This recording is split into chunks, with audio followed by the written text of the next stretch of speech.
Hi there, welcome back to my channel. I'm Livia and today we are diving into the fascinating world of landscape painting. And I've got a gem for you, John Carlson's Theory of Angles. Trust me, this is the key to unlocking a whole new level of depth and beauty in your artwork. Now, if you're not familiar with John Carlson, he was an American Swedish-born landscape artist and author of Carlson's Guide to Landscape Painting. His theory of angles is like a secret sauce for artists looking to capture the beauty of nature in their paintings. So if you'd like to learn how to improve your landscape painting and benefit from Carlson's theory, check this out.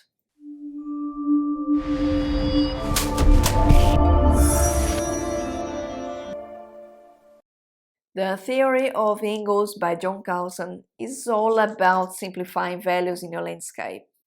Carlson was born in Sweden at the end of the 19th century and moved to the United States with his family when he was 9. He was one of the most important teachers of landscape painting in the early decades of the 20th century. Carlson published an instructional book entitled Carlson's Guide to Landscape Painting. In his book, he teaches a method that helps you break down complex scenes into manageable parts, making it easier to interpret and recreate on your canvas. Now imagine you are standing in front of a breathtaking landscape like this. You've got mountains, trees, and a flowing river. It's overwhelming, right? Well, Carlson's theory encourages us to break down this scene into different planes or angles. Each plane has its own distinct value range. A plane is a flat surface. Planes are important elements when working with values and simplified shapes. One of the things artists do to make sense of more complex forms is to look for planes on everything, even rounded and irregular objects like clouds and foliage. In this example, we can easily visualize flat planes like the road or the slanted planes of the hills on the side of the road. In the same with this cityscape, where road and buildings have flat planes. In his book, Carlson's Guide to Landscape Painting, he proposed that only 4 values were necessary to represent the complexity of nature. Carlson determined value divisions in this subject by saying that major landscape elements such as trees, sky, hills, mountains, and the flat plane of the land are on different planes. The angle of these planes in relation to the sun determines how much light those masses receive and that consequently determines their value. He divided the landscape values into 4 major planes or zones. Light, which is the sky, half light, the flat plane of the land which catches light most directly from the sun, half dark, sloping plains like hills and mountains that catch light at an angle, in full dark, vertical elements like trees, buildings, receiving the least amount of light. This is not a formula, and of course, there are times that elements like snow, for example, will change that. But that can give us an idea of how value shapes relate to each other and how things receive light at different angles. And the more you can simplify and group these values, the more unity and coherence your painting will have. Too many values make the painting too busy. Another advantage of value zones is that it prevents us from creating high value variations within the same mass. For example, in this value zone here, we can see an overall value like this. The value differences there are small. They never vary so much as to break out of the overall zone.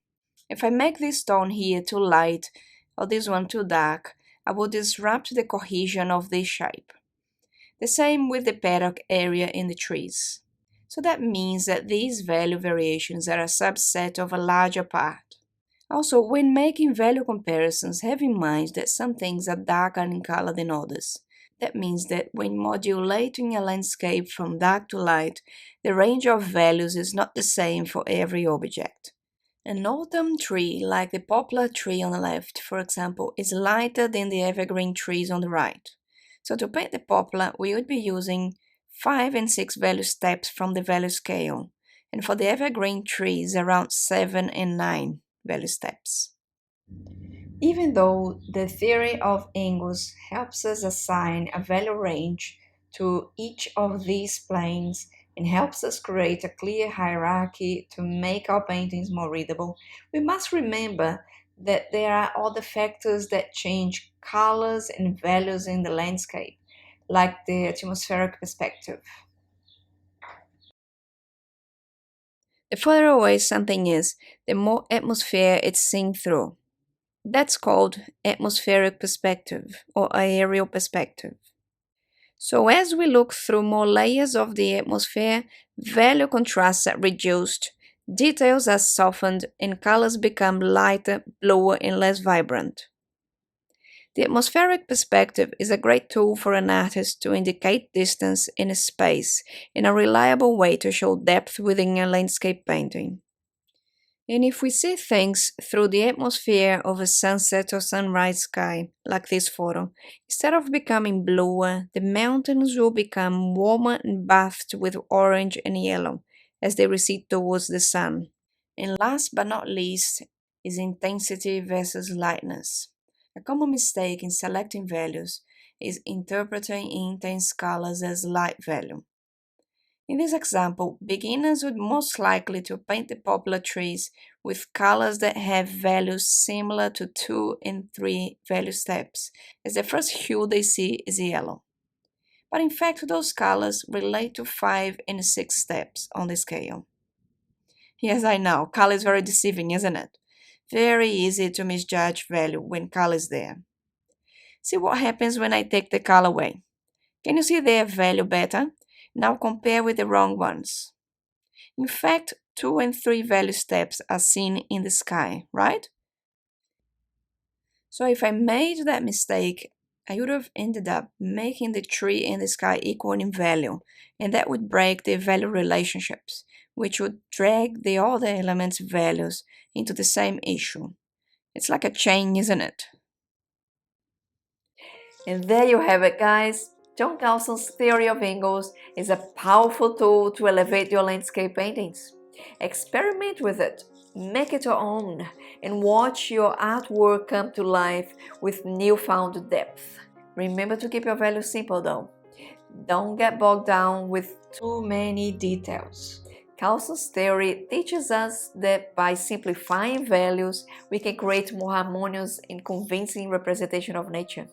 This is also the key to a more painterly approach in your art, if you'd like to head up that way. I hope you enjoyed today's tutorial, and if you did, don't forget to like, subscribe, and hit that bell for more art-related content. If you'd like to study this in depth, I've got a full course on that called Value and Value Relationships in Landscape. You can find the link to that in the description below this video. You can also follow me on social media. Links are below this video. Thanks for joining us today. Happy painting!